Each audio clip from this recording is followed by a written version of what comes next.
चला मेरे ख्याल से अब चलना चाहिए। अरे ऐसे कैसे, बैठो ना यार, ऐसे मौके बार बार कब मिलते हैं। क्यों Annie? Please have dinner with अस।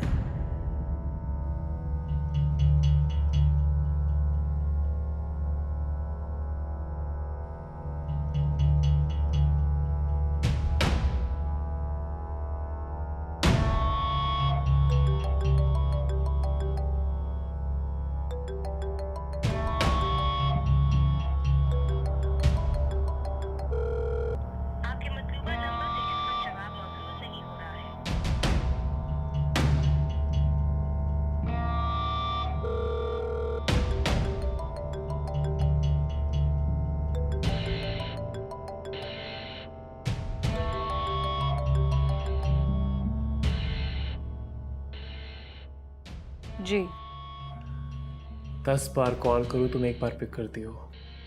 रात में बिजी होती हूँ, कोई शौक नहीं है मुझे ये सब कुछ करने का।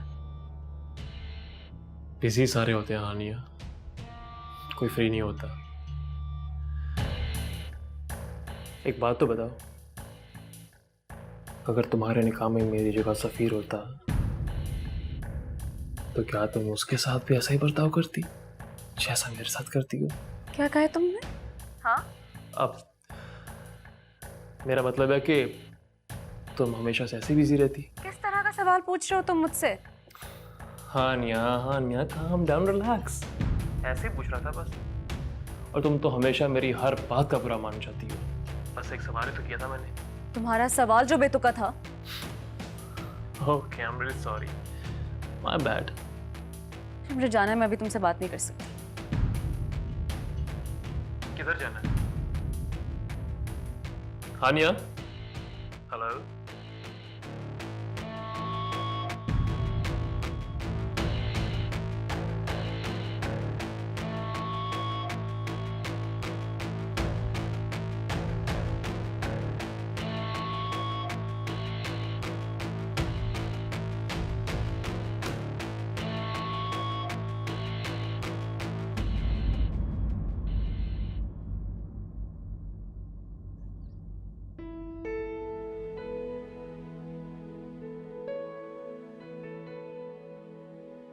हानिया, क्या बात है, तुम बहुत खामोश खामोश रहने लगे हो। कुछ नहीं अमीज, सब ठीक है। सब ठीक नहीं है। तुम खुश नहीं हो रिजवान के रिश्ते से? देखो हानिया, अगर तुम चाहो तो सबसे लड़ने के लिए तैयार हूं, तुम्हें इस रिश्ते से आजाद करवाने के लिए।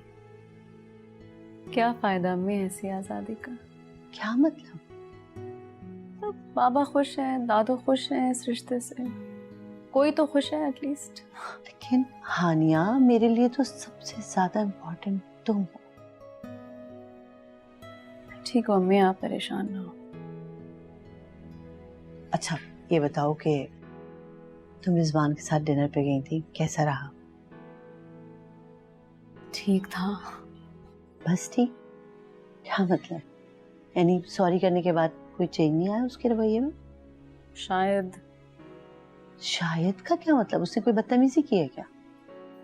अम्मी रिजवान जैसा इंसान है ना, वो कभी नहीं बदलेगा। हाँ शायद मैं बदल जाऊं।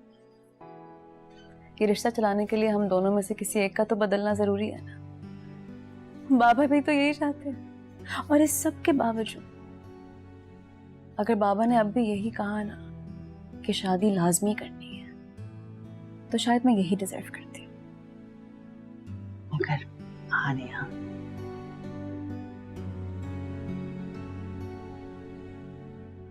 मैं ठीक हूँ, आप परेशान ना हो।